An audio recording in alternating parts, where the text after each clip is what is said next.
Hey, Stewart's Chapel, this is Don Pierson and Don Counts, and this is Tuesday's devotion.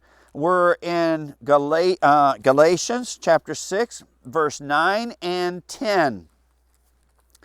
Let us, meaning God's people, let us not grow weary while doing good, for in due season we shall reap if we do not lose heart. Therefore, as we have opportunity, let us do good to all, especially to those who are of the household of faith. Do not grow weary in well-doing, but may you continue to do so, but especially to God's family, to God's children. It's interesting how that passage is usually used in relationship to making a difference in the lives of lost people. But he says especially for God's children. In other words, I have a responsibility not only to make a impact in the lost life, but also in God's children, God's family's lives.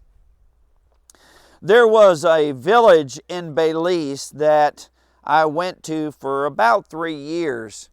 It was way off the beaten path. In fact, that's literally the truth. It was a village called Roaring River, and you would drive to a village called Tea Kettle. Tea Kettle, I know some of the names, we have names like that here too. You would drive to Tea Kettle and then turn off down a dirt road that would basically just come to an inn at the back of Tea Kettle. And then you would kind of wander down, which was really not a vehicle path, which was just a dirt path, a walking path, a horse path, until you came to the river. And when you crossed the river, and when I say a river, I mean this was a river, and a very fast, rapid river. And then when you got to the river, you would cross it, and you would walk probably about a mile, then you would come to the first home, little hut, and then you would go for a couple more miles until you came to the village. The whole trip would take about an hour and a half drive, even though the whole journey couldn't have been more than 7 miles. Every Thursday, I made that trip.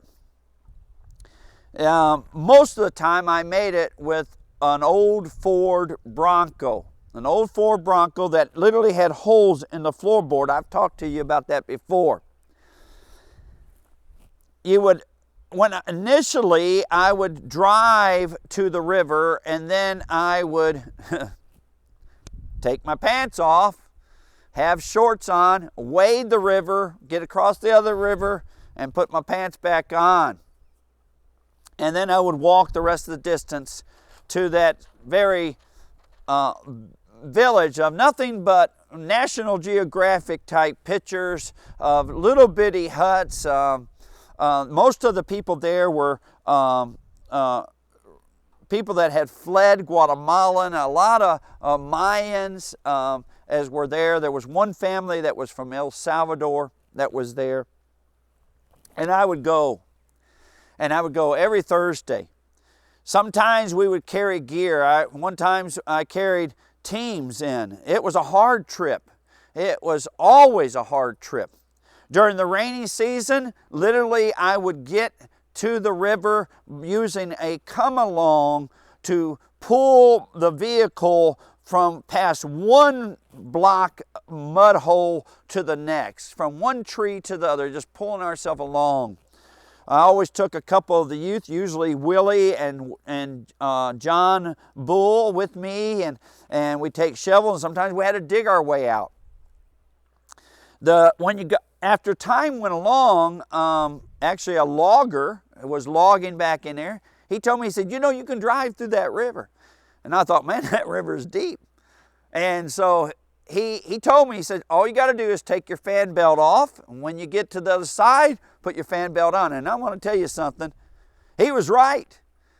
I could take that fan belt off that Bronco, and I could drive literally with the water halfway up the vehicle through that river to the other side. As long as I went slow and did not push the water up onto the carburetor, I could drive through that river. And then when I got to the other side, put the put the fan belt back on and drive all the way to where the houses and the homes were. I poured myself into that village for 3 years, over and over again, sharing the gospel, working hard.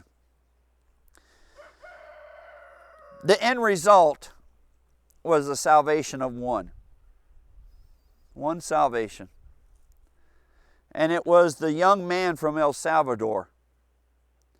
Almost everybody else there were Guatemalans. None of them responded, but the one man from El Salvador. You know, through the years, I've thought about all of that time, and man, the frustration, and sometimes just saying, is it worth it? It's been years since then, and now I realize that it was definitely worth it for that one man from El Salvador. One brother in the Lord that I will worship with my Father in heaven.